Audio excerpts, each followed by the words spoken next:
본 강연의 원래 주제는 이제 초소형 위성과 그다음에 뉴스페이스라는 주제로 강연을 할 거고요. 네, 저는 아까도 소개를 했던 것처럼 저는 한국항공대학교 이제 박사를 하였고 현재 주식회사 솔탑에서 근무를 하고 있습니다. 그래서 사실은 이제 금요일에 과학터치도 연구재단에서 하고 있는 우주기술 융복합 사업에 제가 이제 그 프로젝트 매니저로서 그 과제를 수행을 하면서 사실은 기회가 되었고요. 그리고 이제 학교에 있을 때는 초소형 위성이라고 하는 손바닥만한 위성이 있거든요. 이제 그거를 연구 주제로 연구를 수행을 했습니다. 그리고 솔탑이라는 회사에서 현재 근무를 하고 있고, 솔탑이라는 회사는 이제 위성을 시험하는 것들이나 혹은 이제 위성을 관제하거나 초소형 위성을 연구하는 분야로 연구를 수행하고 있고, 현재 이제 한국항공우주연구원이나 전자통신연구원과 같이 일을 하고 있고, 현재 대전에 있습니다. 그래서 대전에서 오늘 부산으로 왔고요. 사실은 저는 이제 부산이랑은 조금 약간의 인연이 있다고 하면, 사실은 제 이제 와이프가 부산에서 태어났고요. 그리고 이제 저희 와이프의 친척들도 다 현재 부산, 뭐 창원, 거제 있고 했는데, 사실은 기회가 별로 없어서 사실은 부산에 뭐 자주 와보진 못했습니다. 그래서 사실 오늘 처음 해운대를 좀 자세하게 봤었는데, 해운대가 상당히 좀 복잡하더라고요. 저도 이렇게 그전에 이제 홍콩이나 이런 데 가봐도 이렇게 번화한 데를 한국에서 좀 보기 힘들었는데, 처음으로 이제 해운대 와서 해외에 왔다는 느낌을 좀 받았습니다. 그래서 지금 아마 저랑 와이프랑 제 이제 딸이 지금 딴 데서 지금 놀고 있는데, 나중에 좀 끝나고 여기 좀 야경을 좀 구경을 할까 생각을 하고 있습니다. 자, 그러면 이제 본격적으로 강연을 하도록 하겠습니다. 사실 은하철도 999 만화 보신 친구들은 사실 없죠? 그렇죠? 있어요? 아, 그래요? 뭐 근데 사실은 여기 이제 학부모님들도 많이 와 계시는데, 아마도 학부모님 어렸을 때 많이 만화를 봤을 겁니다. 근데 이때 이제 은하철도 999를 만화를 보신 분은 알겠지만 상당히 좀 음침하고 어둡고 그 다음에 외로운 것에 대한 연상이 많이 될 거라고 생각이 듭니다. 그리고 이 영화는 혹시 그라비티 영화 보신 분들 계신가요? 지금 많이들 보신 것 같은데, 이 영화에서도 보면은 이제 여주인공이 이제 우주에서 혼자 남아서 지구로 다시 돌입하는 이러한 내용들을 담고 있습니다. 근데 상당히 무섭고 혼자 살아남아야 된다는 것 때문에 상당히 외로운 싸움을 하는 영화인데요. 사실 우주라는 공간은 굉장히 넓고 나만 혼자 있다고 생각하면 상당히 외로운 느낌을 많이 받을 겁니다. 또한 마션이라는 영화 혹시 보셨나요? 네. 마션도 이제 주인공이 화성에서 감자를 길러서 캐먹고 다시 돌아올 때까지 기다리는 그런 내용들을 그린 영화인데, 사실은 우주에 대한 연상을 하게 되면 나 혼자만 우주에 있다고 하면 상당히 외로운 느낌을 많이 받게 됩니다. 그래서 본 강연에서는 그래서 초소형 위성에 대한 부분도 설명드릴 테지만, 이런 우주에 대한 좀 상세한 내용들, 근데 위성이 무엇인지, 그리고 우리가 실생활에서 쓰고 있는 위성들이 어떻게 있고, 기존에는 위성이 어떠한 패러다임으로 개발이 되었는데 이제 앞으로는 어떠한 역할을 할지에 대해서 좀 더 설명을 드리도록 하겠습니다. 사실 세계 최초 위성은 어느 나라에서 발사했는지 아시나요? 네, 소련. 네, 되게 똑똑합니다. 소련입니다. 스푸트니크라는 거를 처음으로 발사를 했고, 이때 소련에서 처음 발사한 이 스푸트니크는 그때 공산주의 체제에 관련된 노래를 우주 공간에서 지상으로 내려보내는 임무들을 수행을 하였고, 이걸 통해서 이제 우주 개발이 본격적으로 시작된 계기가 되었습니다. 사실은 세계 최초 위성은 뭐 러시아가, 즉 소련이 발사를 했지만, 기존에 이걸 발사하기 위한 로켓이나 이런 것들은 사실은 독일이 처음에 먼저 연구를 수행을 하였고, 이제 독일이 세계 2차 대전이 실패를 하면서 그 연구진들이 일부는 러시아로, 일부는 미국에 가면서 본격적으로 이제 냉전 시대에 접하면서 이제 본격적으로 이제 우주 전쟁을 시작한 게 된 게 이 스푸트니크가 처음 발사를 하게 되면서 시작을 하였습니다. 그렇다면 이제 우리나라 최초 위성은 무엇이냐라고 하면 우리별 1호입니다. 그래서 처음으로 이제 그 최순달 박사님께서 이전에는 이제 그 장관을 거치셔서 카이스트 교수님으로 계셨던 최순달 박사님께서 이제 카이스트의 전자공학과 친구들과 그다음에 카이스트의 항공우주공학과 친구들을 모아서 처음으로 위성을 하겠다라고 하고 나서, 영국의 서리 대학교라고 있습니다. 저기 런던에서 약간 이제 서쪽으로 가게 되면은 서리라는 지역이 있는데, 거기에 써리 대학교에 학생들을 보내서 위성을 공부해와라 해서 밤낮으로 공부를 해가면서 우리별 1호라는 위성을 처음으로 만들었습니다. 그래서 우리별 1호가 발사되고 한 10년, 20년 기념으로 우리별 1호와 얼룩소라는 이제 이러한 만화도 있는데요. 사실은 좀 제가 봤을 땐 그렇게 재밌진 않은데 약간 기념비적으로 이제 그립니다. 그래서 여기 얼룩소가 이제 주인공 남자 친구고요. 여기 있는 여자 친구가 이제 우리별 1호의 내용입니다. 그래서 우리별 1호가 이제 나중에 소멸하는 그런 내용들을 좀 담고 있는데 기회가 되시면 한번 보면 좋을 것 같습니다. 그리고 현재 이제 우리 일상에서도 상당히 위성을 많이 사용을 하고 있거든요. 요새 초등학생들은 핸드폰 다 갖고 있죠? 안 갖고 계신 분들 있어요? 아, 그래요? 저 초등학교 때는 중학교 때까지 핸드폰을 갖지 못했는데 지금 보면은 핸드폰 이제 보게 되면은 지도 찾아서 지도도 많이 가는데 거기에 지도에 사진 촬영이나 이런 것들도 다 위성으로 촬영을 하는 것입니다. 그래서 위성 이러한 구글이라든지 다음맵이라든지 네이버 지도 같은 경우에 있는 이런 사진들은 다 그 위성에서 촬영한 영상들을 많이 활용을 하고 있고 뭐 때에 따라서는 항공에서 촬영한 영상들이 많이 있고요. 그리고 이제 우리가 여행할 때 많이 쓰는 GPS 등도 이제 원래는 위성에서 내 위치를 보내주는 것이 아니라 위성에서는 내 위치를 계산할 수 있는 정보들만 보내줘. 예를 들어서 이 친구랑 30cm가 벌어져 있고 이 친구랑 1m가 있고 저 친구랑 2m가 있으면 그걸 바탕으로 계산을 해서 내 위치를 계산을 하는 겁니다. 뭐 X, Y, Z도 계산을 하고 예를 들어서 GPS의 또 가장 큰 특징 중에 하나는 사실 시간을 맞춰 나가는 거예요. 그래서 내가 시간이 1시인데 여러분들이 갖고 있는 시간이 2시라고 하게 되면 사실은 데이터 통신하는 데는 문제가 좀 많이 생기거든요. 그런 것 때문에 통신 시간을 맞추기 위해서 처음으로 사용됐던 게 사실 GPS고요.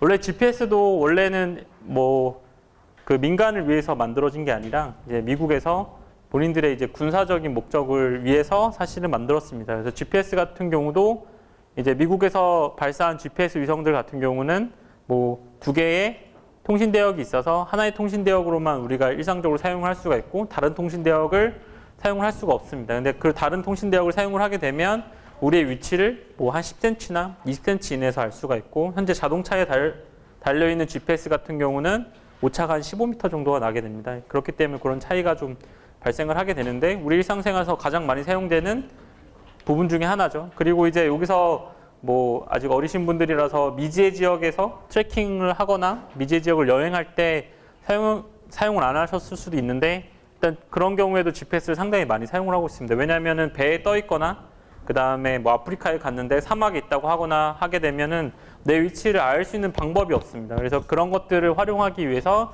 사용하는 것들이 GPS이고요. 여기서 이제 축구를 좋아하시는 분들 같은 경우는 이제 그 스카이라이프나 이런 것들을 달아서 보는 친구들이 있는데 아마 초등학생 분들이라서 새벽에 일어나서 축구 보거나 하는 일들은 없을 것 같고 근데 이제 보게 되면 유럽 지역에서 이제 영상을 촬영한 거를 지금 한국에서 영상을 보기 위해서는 거리가 바로 볼 수가 없는 거리에 있기 때문에 위성을 전달해서 한국으로 전달하게 됩니다. 그래서 이제 간혹 집에 아파트에 이런 HD라고 해서 이런 접시가 달려있는 경우들은 이런 통신위성과 통신하기 위해서 달아놓은 것들입니다. 그래서 사실 일상생활에서 가장 많이 사용되고 있고 앞으로도 꽤 많이 사용이 될 예정입니다. 그래서 지금 뭐 아마존이나 혹은 스페이스X에서 뭐 우주 인터넷을 한다라는 것들도 저런 GPS랑 약간 비슷합니다.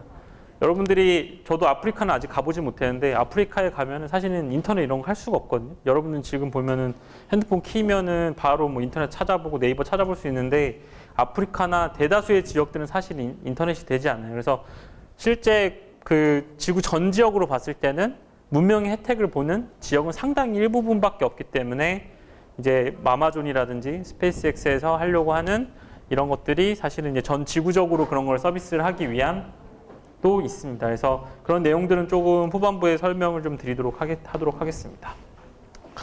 그래서 사실은 그 뉴스페이스에 대한 부분을 좀 설명을 하고자 사실은 본 자료를 준비를 했는데 사실은 조금 설명을 좀 쉽게 하기 위해서 좀 간단하게 설명을 드리도록 하겠습니다. 근데 기존에 아까 이제 스푸트니크라든지 혹은 여기서 아폴로라든지 그다음에 뭐 스페이스 셔틀이라든지 이런 것들은 사실은 국가가 주도해서 만든 우주 프로그램들이거든요. 그리고 천문학적인 돈이 들어갔고 국제우주정거장을 발사하기 위해서 몇십 조의 돈이 들어갔고 그 다음에 스페이스 셔틀을 만들기 위해서도 몇십 조의 돈이 들어갔습니다. 근데 이렇게 많이 돈이 투입되게 됨으로써 사실은 민간에서 우주 비행에 대한 산업을 할 수가 없었거든요. 근데 이제 점점 그런 것들이 좀 더 어떻게 하면은 비용을 좀 더 최적화할지, 그 다음에 어떻게 하면은 좀 저렴하게 임무를 수행할 수 있을지에 대한 부분을 고민하다 보니까 점점 이제 민간에서 우주를 연구하는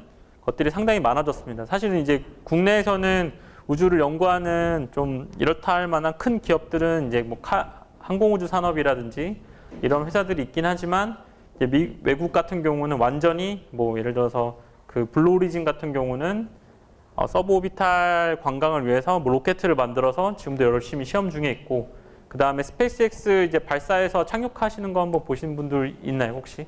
뉴스 같은 데서 이제 가끔 나오거든요. 이제 그런 것들도 역시 스페이스X도 민간 발사 회사가 됩니다. 그리고 그런 것들이 이제 민간 발사 회사들이 점점 연구를 함으로써 발사 비용이 점점 저렴해져서 그걸 바탕으로 조그만한 소형 위성들을 많이 발사를 해서 군집으로 이제 운영하는 것들을 이제 많이 하고 있습니다. 그래서 사실은 이런 민간 우주 산업의 출현 자체가 뉴스페이스의 패러다임인데, 사실은 이런 패러다임을 설명하기에는 아직 여러분들이 아직 어린 것 같아서 좀 더 쉽게 설명하면, 기존에는 정부가, 그러니까 국가가 다 주도해서 우주 프로그램을 진행을 했다면 현재는 좀 민간에서 많이 진행하는 부분도 있어서 그런 부분들이라고 생각을 하시면 될 것 같습니다.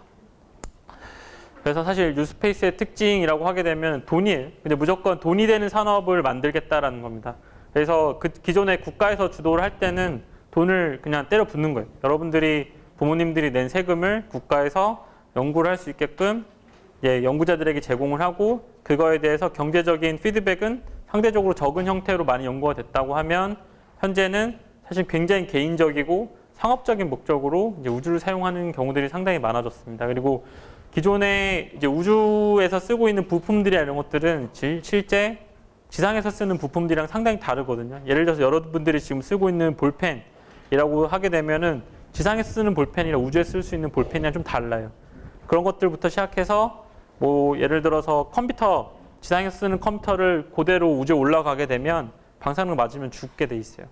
그런 것들 때문에 사실 우주에서 쓰는 부품들 이런 것들은 상당히 높은 수준에서 시험을 수행을 하고, 그걸 바탕으로 성공적인 임무를 수행을 한다고 하면은 굉장히 오래전에는 그렇게 했는데, 지금은 이제 우리가 핸드폰에 쓰고 있는 부품들이라든지 노트북에 쓰고 있는 부품들을 우주에 한번 올려서 테스트를 한번 해봐요. 그럼 작동을 하면 작동을 하네 하면서 저렴한 가격에 나오는 부품들을 바로 이제 우주 개발에 사용하는 형태로 이제 많이 연구가 되고 있고, 기존의 위성 같은 경우는 뭐 10톤, 미국의 키올 같은 위성들 같은 경우 10톤이거든요. 10톤이라고 생각하면은 뭐 작을 수도 있는데, 그걸 올리기 위해서 발사체는 훨씬 더 무거워야 돼요. 그러다 보니까 되게 천문학적인 비용도 들고, 위에 올라가서 뭐 1조를 들어서 위성을 만들었는데 위성이 뭐 2년, 3년 이렇게 작동을 하면 사실 돈이 아깝잖아요. 올라가면은 또 고장나면 또 수리하기 위해서 또 올라가서 수리를 하고, 이런 임무들을 수행을 하면서 상당히 비용이 많이 발생을 했습니다. 근데 좀 더 저렴하게 만들어지고 하면서, 그리고 부품도 되게 소형화되고, 그에 따라서 위성을 하나만 올리는 것이 아니라 위성을 뭐 100개, 200개, 300개 이렇게 올려서 임무를 수행하는 것들을 많이 연구를 하고 있고요. 그리고 이제 우리나라에는 스페이스 에이전시는 없지만, 이제 기존의 뭐 나사나 그 다음에 에사, 미 유럽의 에사 같은 경우들은 스페이스 에이전시라고 해서 이제 국가 우주청이라고 부를 수가 있는데, 이것들 이제 국가에서 내주는 프로젝트 중심이 아니라 어떠한 누군가 그거를 특혜를 받을 수 있는지를 판단을 하고, 그걸 바탕으로 고객이 누구 있는지를 보고 좀 더 경제적으로 운영할 수 있는 형태로 많이 취하는 게 뉴스페이스의 특징입니다. 근데 사실은 여러분들이 좀 이해하기는 좀 어려운 내용일 수도 있습니다.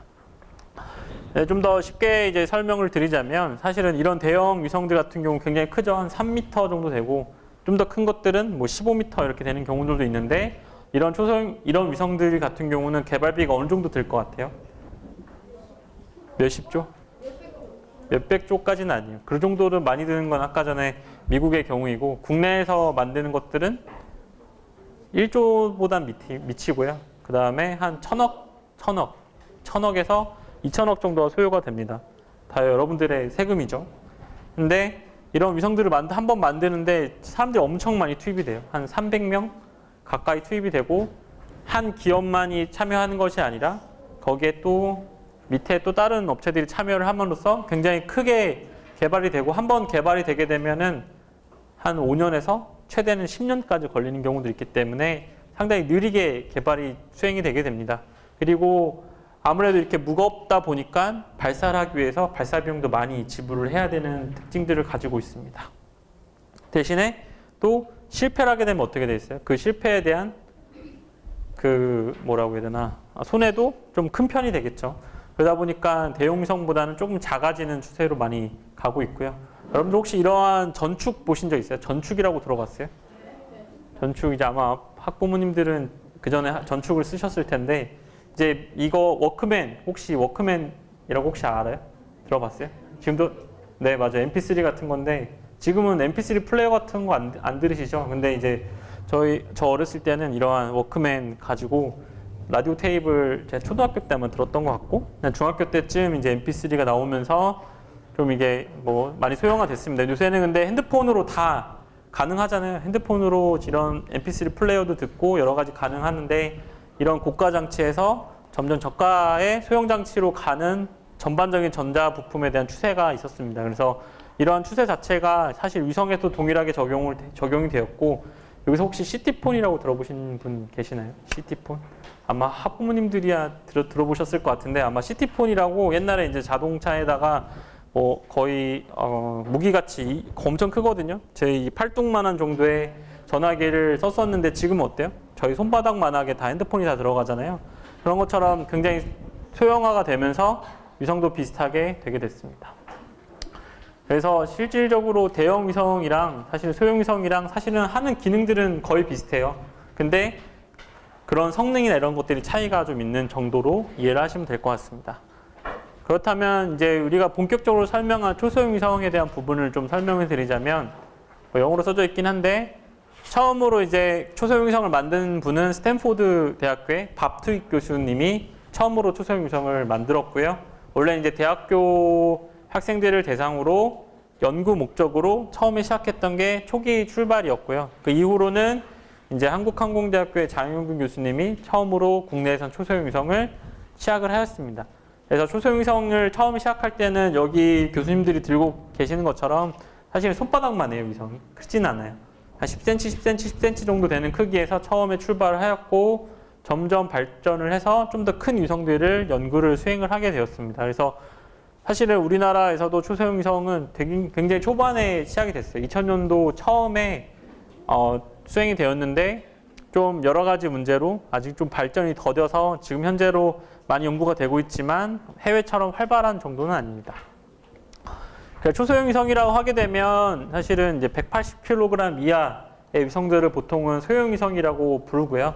그래서 초소형 위성의 딱 분야로 보게 되면 한 100kg 미만에서 뭐 한 10g까지를 초소형 위성이라고 명시를 하고 있습니다. 그래서 초소형 위성 같은 경우는 이제 발사체에 바로 탑재가 되지 않고 어떠한 전개 장치에 의해서 전개가 되기 때문에 이런 1U, 2U, 3U, 6U, 12U 단위로 이제 위성의 크기가 분류가 됩니다. 그래서 요게 이제 아까 전에 교수님들이 들고 있었던 1U 사이즈의 큐브셋이었고 점점 발전을 해서 12U 사이즈의 큐브셋이 개발이 되고 있습니다.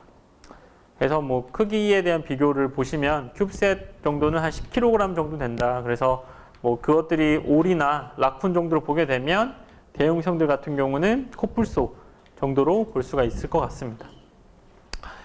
그래서 뭐 이건 제가 이제 대학교에 있을 때 만들었던 위성들인데 이런 사이즈를 보게 되면 1U, 3U, 6U 이런 식으로 정의가 가능하게 되어 있습니다.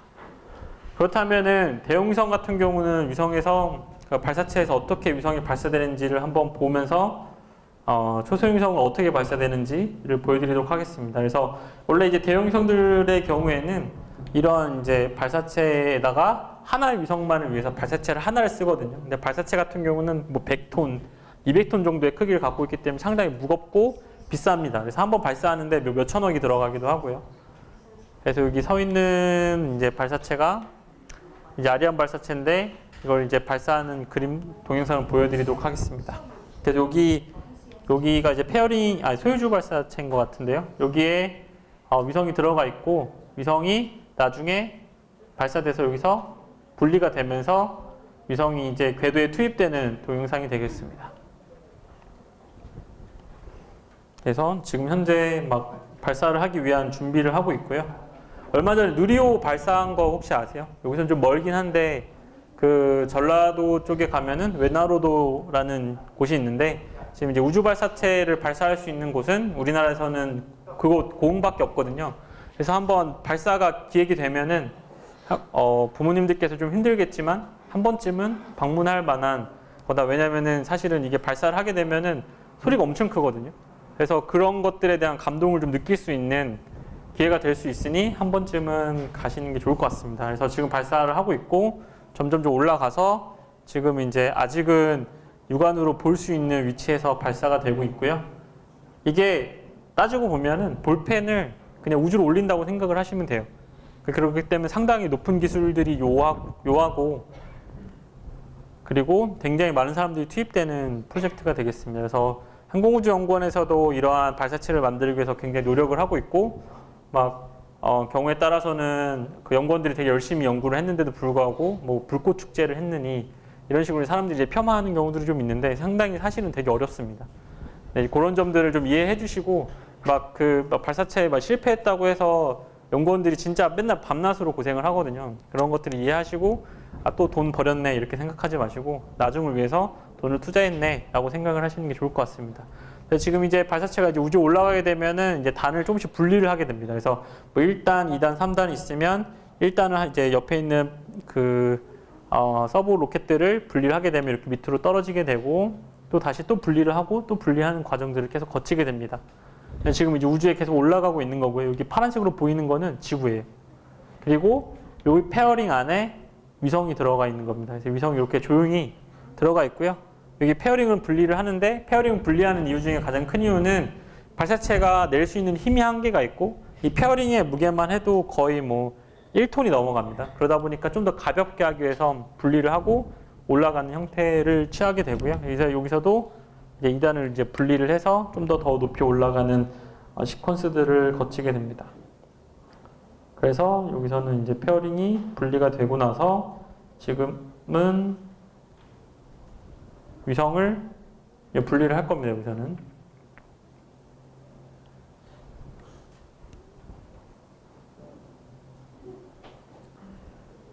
그래서 이렇게 위성을 분리를 한 거고요. 그래서 위성에 달려있는 카메라를 바탕으로 이제 이거 분리가 됐는지 이런 것들을 확인을 하게 되는 거가 됐습니다. 여기 동그랗게 보이는 게 사실은 지구고요. 이제 여기서 분리하게 되면 위성이 분리가 되는 겁니다. 보시면은 마치 이제 지구로 떨어지는 것처럼 보이지만 상당히 빠른 속도로 지구를 회전을 하고 있는 것이고 상대적으로 봤을 때 지구로 떨어져 있는 것처럼 보이고 실질적으로는 속도가 초속 한 8에서 7km 정도 돌게 됩니다.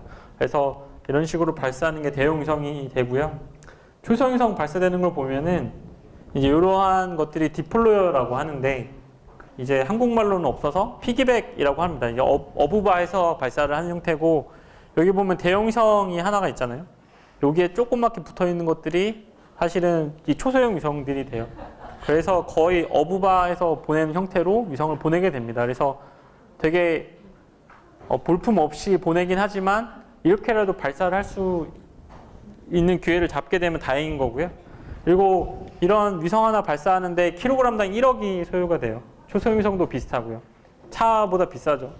그래서 위성 하나 만드는데 뭐 몇 억, 그 다음에 발사하는데 몇 억 이런 식으로 둘다 보니까 사실 초소형 위성이라고 하더라도 저렴한 편은 아닙니다. 그래서 뭐 하나 만드는데 2억이 소요되는 경우들도 있고 하나 만드는데 뭐 30억이 소요되는 경우도 있고 해서 사실 우주 개발 자체가 비용이 상당히 많이 드는데도 불구하고 기존에 뭐 몇천억, 몇 조가 하는 거에 비하면 상당히 저렴한 편이죠. 이렇게 많이 연구를 수행을 하고 있습니다. 이건 이제 제가 이제 학교에 있을 때 만들었던 위성을 발사하는 동영상이고요.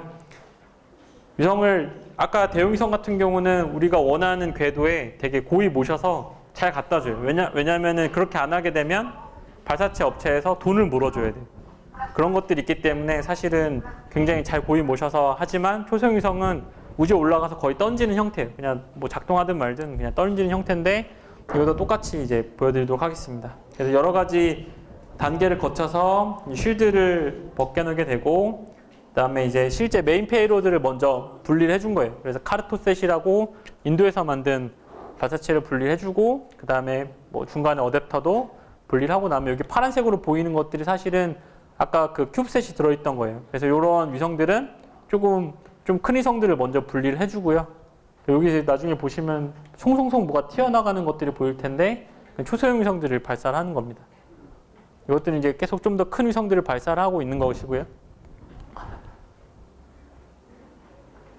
그래서 이제 여기서부터 이제 초소형 위성을 발사하는, 이 조그맣게 보이는 위성 있죠? 이거 초소형 위성이거든요.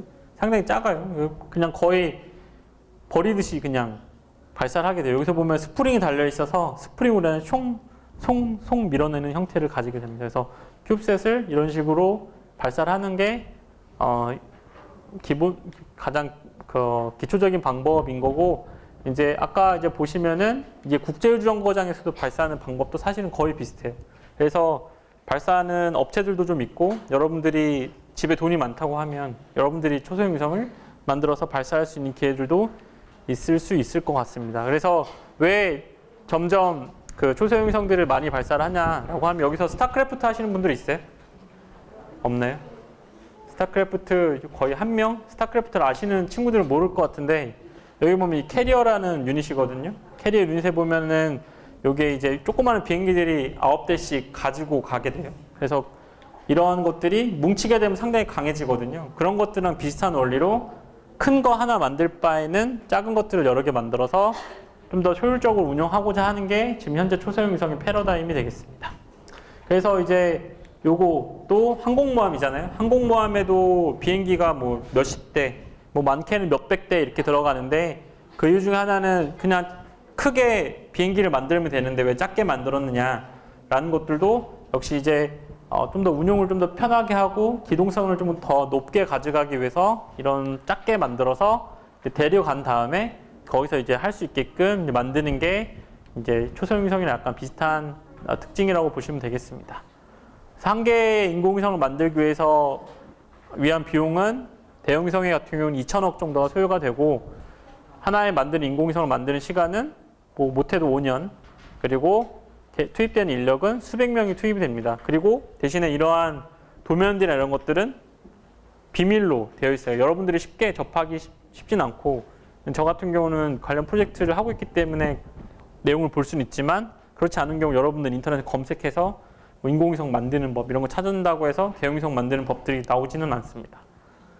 그래서 뭐 초소형 위성이 처음에는 조금 발사되기 시작을 했는데 점점 많아지게 된 이유 중에 하나도 초소형 위성을 만드는 기술들은 인터넷 공개가 돼 있어요. 여러분들이 전자공학도 공부하고 컴퓨터공학도 공부하고 기계공학도 공부하고 하면은 얼마든지 만들 수 있지만, 여러분들이 그렇게 되기까지는 상당히 시간이 오래 걸린다. 근데 지금 이제 2020년 정도에 뭐 1000개 정도 발사할 거라는 현재 시장 예측이 있고요. 그리고 크기로는 한 30cm 정도는 되는 초소형 위성이 가장 많이 발사되었습니다. 그리고 이제 가장 많이 발사한 나라는 사실 미국이고요. 그 다음은 유럽입니다. 우리나라 같은 경우는 여기 없잖아요. 영어 혹시 초등학생들도 요새 다 영어 하잖아요. 사우스 코리아 없죠? 리퍼블릭 오브 코리아 없죠? 우리나라 어디에 포함되어 있냐면 레스트 오브 디 월드라고 여기에 포함되어 있습니다. 그래서 110개 중에 우리나라 초소형 위성 만든 게 7개 정도밖에 발사를 못했기 때문에 다른 나라에 비해서 상당히 적은 개수이죠. 그래서 사실 우리나라가 초소형 위성을 먼저 시작했는데도 불구하고 굉장히 후발주자에 지금 현재 위치해 있습니다. 그리고 지금 현재 운용되고 있는 위성들은 한 450개 정도가 되고요. 대부분이 실패를 합니다. 초소형 위성 올리면은 이제 작동할 것 같잖아요. 대부분이 올라가면 3분의 1 정도는 사실 실패를 하고요. 여기서 운용한다고 하더라도 상당히 제약이 상당히 많아서, 사실 초소형 위성을 뭐 어떤 분들은 쓰레기를 만들어서 이제 우주에 날린다라고 생각을 하시는 분들도 있어요. 근데 이제 기존에 초소형 위성을 만들었던 거는 주로 대학생들이 좀 더 만들었다고 한다면, 최근에 들어서는 그 대학생들이 사회에 나와서 좀 더 의미 있는 위성을 만들기 시작을 하면서 사실 성공률이 많이 올라갔어요. 기존에 뭐 30% 정도밖에 안 됐다고 하면 지금 60에서 70% 정도가 됐고요. 지금 상당히 시장의 추세가 상당히 빠르게 변화하고 있습니다. 그래서 뭐 통신 밴드에 대한 부분들인데 이거는 여러분들이 잘 모를 수도 있어서 넘어가도록 하도록 하고요. 그리고 여기서 보면 커머셜이라고 써져 있는 빨간색 부분이 사실은 이제 상업적으로 위성을 사용한다는 건데, 기존의 초소형 위성들을 보게 되면 대학에서, 유니버시티에서 주로 사용이 되었지만 점점 상업적인 목적으로도 위성이 많이 사용되고 있다라고 이해를 하시면 될 것 같습니다. 그러면 초소형 위성을 어떻게 활용을 하느냐라고 보게 되면, 첫 번째는 어떤 기술을 검증하는 데 좀 목적이 있고요. 두 번째는 과학 시험을 하는 데 목적이 있습니다. 그리고 세 번째는 저도 이제 마찬가지지만 교육을 위한 목적으로 초소형 위성을 활용하기도 하고요. 미국 같은 경우는 중학교, 고등학생들 대상으로 이런 초소형 위성을 만드는 프로그램들을 하고요. 아마 여기서도 코딩 교육 혹시 받으시는 친구들 있나요? 요새 막 엄청 유행하죠. 여기는 아직 부산은 없나요? 있어요, 맞죠? 여기 서울 같은 경우는 요새 코딩 교육 해가지고 강남 어머니들이 엄청 교육을 하시는데, 사실은 이런 초소형 위성도 코딩 교육에 굉장히 적합한 시스템이라고 볼 수 있습니다. 근데 저는 코딩 교육을 굳이 해야 되나 싶기도 하지만, 어쨌든 그런 교육적인 목적으로 초소형 위성을 미국에서는 활용을 하고 있고요. 그리고 아까 말씀드린 것처럼 원래 본 강연의 주제는 상용에 대한 설명을 좀 더 하는 거였는데, 이런 상용 서비스에 대한 부분들도 초소형 위성을 이용해서 활용을 하고 있습니다. 그래서 얼마 전에 작년에 발사를 했죠. 그래서 그 마르코라고 혹시 들어보신 분이 계신가요? 학생들 중에서 뉴스 보시나요? 뉴스? 학생들 중에 뉴스 보시는 분 없죠? 지금 초등학생들 몇 학년이에요? 몇 학년이에요? 5학년이에요? 몇 학년이에요? 중1이요? 고등학생들은 없죠?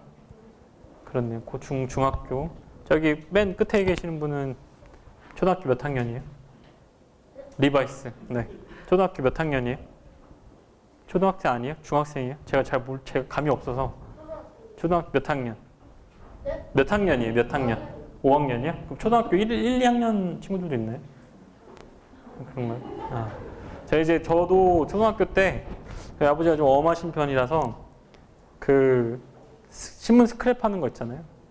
신문 스크랩을 엄청 했었어요. 근데 그때도 이런 이제 우주에 대한 부분들도 많이 관심이 있어서, 어떻게 보면은 제 입장에서는 좀 긍정적인 효과도 있었는데, 좀 여러분들도 좀 뉴스도 자주 보시고 하시면 좀 요새 내가 나중에 앞으로 뭘 해먹고 살 수 있나 이런 것들을 고민을 할 수 있을 것 같습니다. 혹시 뭐 이런 거 좀 더 설명하기 전에 우주에 대해서 좀 내가 뭐 항공우주공학자가 되고 싶다, 혹은 우주인이 되고 싶다 이런 친구들 있나요? 한 명도 없네요. 네, 진짜 한 명도 없네요. 일단은 오늘 강연을 통해서 좀 흥미가 생기면은 항공우주공학을 해보는 것도 나쁘진 않을 것 같습니다. 앞으로 유명한 직종 중에 하나라서요. 그래서 지금 설명할 위성 같은 경우는 나사에서 초소형 위성을 화성으로 보낸 첫 위성이 되겠습니다. 마르코라고 해서 화성 지구 간 통신 링크를 지원을 하고 그러한 것들 시험하기 위해서 만든 위성이 되겠습니다. 그래서 이렇게 생긴 게 안테나고요. 그래서 여기서 로버라든지 여기 밑에 있는 위성이 신호를 보내주면 그 신호를 전달을 해주는 역할을 하는 게 마르코 위성이 하는 임무가 되겠습니다. 이러한 화성에 가서도 초소형 위성을 사용을 하고 있고요. 그 이외에도 그 우주에 올라가면은 바람이 안 불 것 같잖아요. 바람이 불어요. 근데 지상처럼 이제 대기가 만들어내는 바람이 아니라 태양이 만들어내는 바람이 있어요. 태양풍이라고 하는데 그 힘이 그렇게 세진 않지만 모아놓고 보면 엄청 세요. 그래서 그거를 이용해서 뭐 어딜 가거나 하는 임무들을 수행을 하는데, 지금 현재 그걸 솔라세일이라고 하거든요. 그래서 그 솔라세일에 대한 부분도 많이 연구가 되고 있고, 초소형 위성을 가지고 이러한 기술이나 이런 검증을 수행을 하고 있습니다. 그리고 이제 교육용으로도 많이 사용을 하게 되고요. 그 다음에 또 미국에서는 테크 헤드셋이라고 해서 원래 위성이 지구로 돌입할 때는 위성이 타거든요. 근데 타지 않게 위성을 만들어서 우주에서 샘플을 채취를 해서 지상에서 받을 수 있는 이런 연구들도 많이 수행을 하고 있고, 그 다음에 레이더라고 해서 이제 우리가 어떤 물체가 어디 있는지 찾아내는 기술이나 이런 것들도 연구하는 목적으로 큐브셋을 활용을 하고 있습니다. 이 위성 같은 경우는 한 30cm에서 20cm, 10cm 정도 되는 우리가 컴퓨터 정도 되는 크기로 위성이 만들어서 발사하는 위성이 되겠고요. 그리고 이거는 이제 그 군사용 목적으로 만들어진 초소형 위성으로 지상에서 어떤 레이더가 신호가 발생을 하게 되면 그거를 취합을 해서 지상에 알려주는 그런 역할들을 수행을 하는 위성이 되겠습니다. 그리고 어떤 위성들은 이제 그 소행성을 탐사하기 위해서 만든 위성들도 존재를 하게 되고요.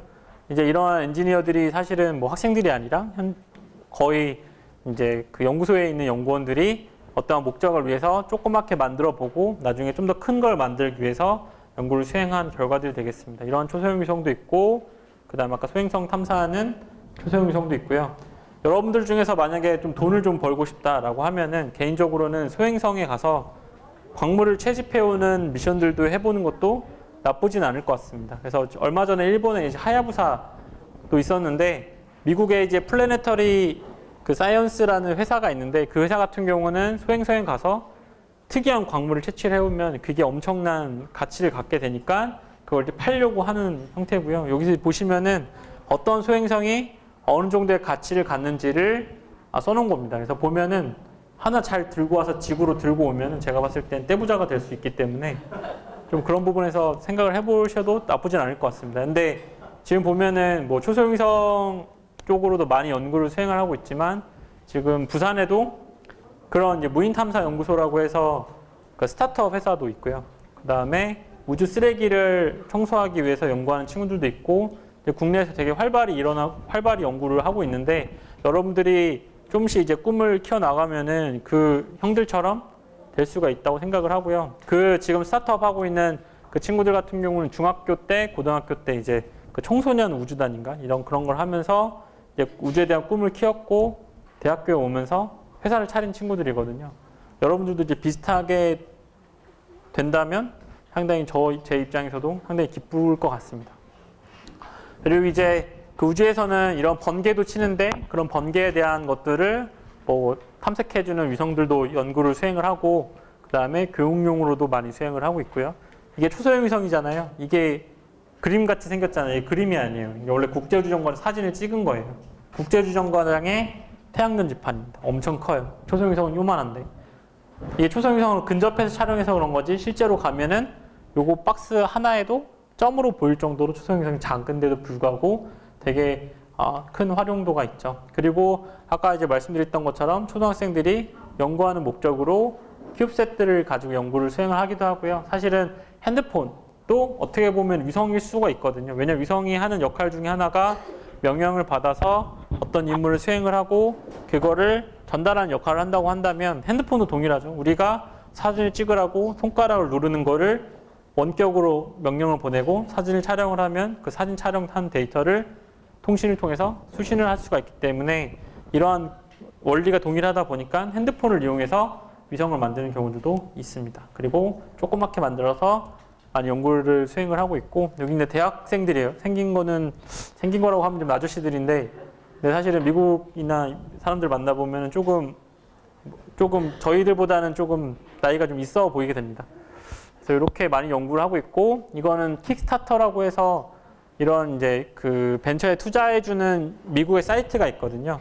그래서 지금 보면 손바닥보다 더 작은 위성을 만들어서 투자자를 불러오고 그거 바탕으로 이제 위성을 발사할 계획을 갖고 있는 킥셋이라는 위성도 있습니다. 되게 작아요. 태양전지판 요만큼 있고, 그 다음에 자이로스코프라고 해서 내가 어떻게 움직이고 있는지, 내 위치, 내 자세에 대해서 알려주는 정보들과 마그네토미터, 그 다음에 라디오, 주파수를 계속 보내주려면 라디오가 필요하고, 안테나가 없으면은 이런 RF가 발생하지 않으니까 안테나 달려있고, 실제로는 우리가 사용하고 있는 핸드폰이랑도 거의 비슷합니다. 여기서 다만 핸드폰에 다른 점이 있다면, 핸드폰은 우리가 연결해서 충전을 항상 해줘야 되잖아요. 근데 우주에서는 내가 가서 플러그를 꽂을 수가 없으니까 태양전지판을 달아서 충전해주는 정도가 아마 차이라고 생각을 하시면 될 것 같습니다.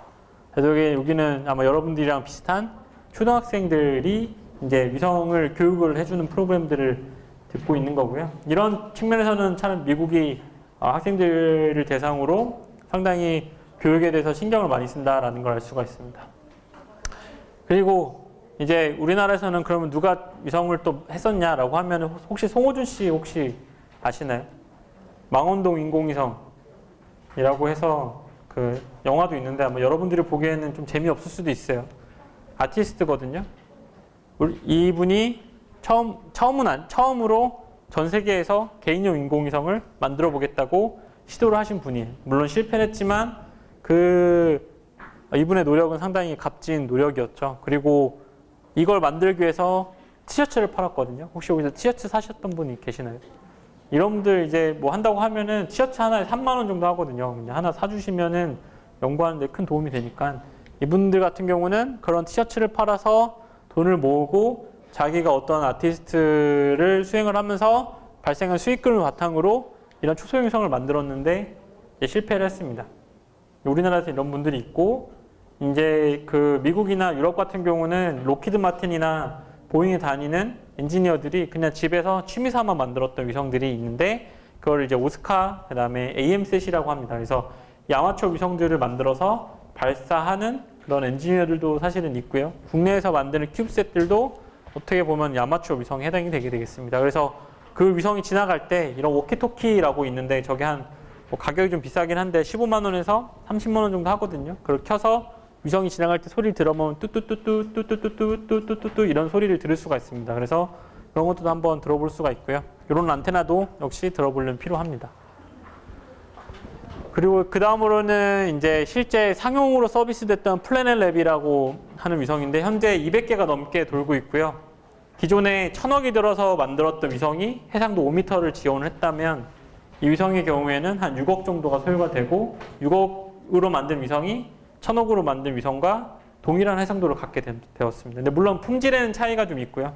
그럼에도 불구하고 어느 정도는 대체를 할 수 있음을 확인을 했고 이런 조그만 위성들이 많이 발사되게 되게 되면 우리가 더 많이, 더 자주 우리가 원하는 데를 촬영을 할 수 있습니다. 그래서 예를 들어서 우리가 뭐 부사적인 내용이긴 하지만 북한을 촬영한다라고 하게 되면 위성 하나를 촬영하게 되면 그 다음에 다시 북한을 촬영하는 경우에 하루가 넘게 걸리는데 이런 초소형 위성을 이용을 해서 하게 되면 물론 대형 위성들보다는 품질이 안 좋겠지만 뭐 몇 시간에 한 번씩 북한 지역을 관측을 할 수도 있고 예를 들어서 지금 부산 같은 경우는 옆에 경주나 포항, 울산 같은 경우 지진 자주 나잖아요. 그럼 지진 자주 나게 되면 지진이 발생했을 때 이제 전반적으로 광역으로 봐야 되는데 그런 것들도 초소형 위성을 이용을 하면 좀 자주 촬영이 가능합니다. 그래서 울산의 이제 재난연구소 같은 경우는 이 플래닛 랩에서 만든 영상을 이용해서 지진이 발생했을 때 어떠한 피해들이 있는지 그다음에 그런 것들을 이제 영상을 보면서 또 판단을 하게 됩니다. 근데 뭐 기존에 대형 위성을 했던 게 필요가 없다는 얘기가 아니라 그것도 물론 필요한데 좀 더 시간적인 측면에서 이러한 초소형 위성을 발사하면은 득을 본다는 얘기고요. 그다음에 또 다른 임무들은 신호감청 시스템 같은 경우도 구축을 많이 하고요. 얼마 전에 이제 좀 됐지만 여러분 세월호 사건도 아시죠? 세월호 사건을 보게 되면은 나중에 뭐 AIC 데이터니 이런 것들에 대해서 아마 한 번쯤은 들어보셨을 겁니다. 근데 AIC 데이터가 뭐냐면 선박에서 내 선박이 어디 있는지에 대한 정보를 제공해주는 메시지가 되거든요. 그래서 이것들을 전 세계적으로 받게 되면은 어떤 정보를 알 수가 있냐면 어느 배가 어디로 갔고 어느 항구에 배가 얼마나 갔는지에 대한 정보를 획득을 할 수가 있는데 그 정보를 통해서 뭘 할 수가 있냐면 돈의 흐름을 알 수 있다고 합니다. 그래서 미국의 어떤 스타트업 회사 같은 경우는 저 AIC 데이터랑 그 다음에 비행기 같은 경우는 ADS 데이터를 보내주게 되는데 그 두 데이터를 가지고 분석을 수행을 하면은 전 세계적인 자금의 흐름이랑 어느 정도 일맥상통하게 예측이 된다고 합니다. 그래서 그런 경우들에 대한 연구를 많이 수행을 하고 있고 근데 우리나라에서는 저 AIC 데이터를 취합하는 것 자체가 약간 불법이기 때문에 누구든지 쉽게 취합할 수는 없지만 근데 뭐 공중에 떠다니는 데이터를 받을 수는 있거든요. 예를 들어서 국가가 수집한 데이터를 개인이 정보 공개를 요청해서 받는 건 어렵지만 내가 수신기를 갖고 이것저것 설치를 하면 받아볼 수 있습니다. 그래서 그걸 우주에서 받으면 좀 더 전 세계적으로 받아볼 수 있다는 것 때문에 뭐 그런 걸 하기 위해서 스타트업 회사도 있고요. 그리고 우리나라에서는 처음 만들어진 거는 저희 연구실에서 처음 만들었던 한누리 1호라는 위성이 처음으로 만들었던 위성인데 만들고 나서 위로 올라가다가 터졌어요. 그래서 운용을 못 해봤고요.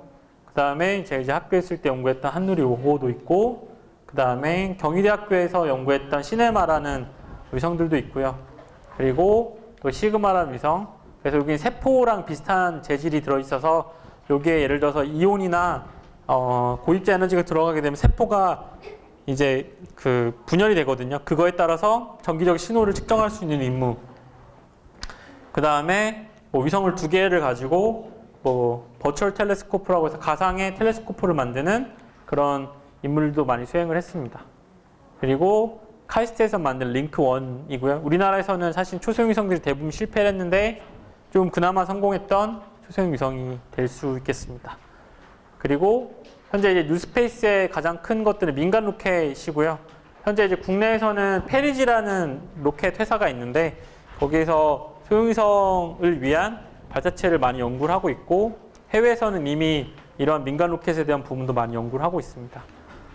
그래서 뉴스페이스를 좀 더 설명을 드리면 이런 초소형 위성들을 가지고 여러 개 발사를 하는 겁니다. 그래서 한두 개 발사하는 게 아니라 여기 보시면 원앱을 대표적인 예를 들게 되면 648개를 발사를 해서 전 세계에 인터넷 서비스를 하겠다라는 게 이제 원앱의 가장 큰 목표고요. 그래서 사실은 원앱에 대한 부분들은 뉴스에서 진짜 쉽게 접할 수가 있어요. 그래서 원앱에서 위성을 싸게 만들어서 자기들은 648개를 발사해서 전 세계 서비스를 하겠다라고 하고 있는데 여기 스타트업 회사거든요. 투자도 상당히 많이 받았고 현재는 약간 데스밸리라고 해서 좀 이제 망할랑 말랑하고 있지만 만약에 성공을 하면은 아마 전 세계적으로 어디든 인터넷 서비스를 할 수 있는 위성이 되겠습니다. 뭐 다양한 인물들이 또 뉴스페이스를 이끌고 있고요.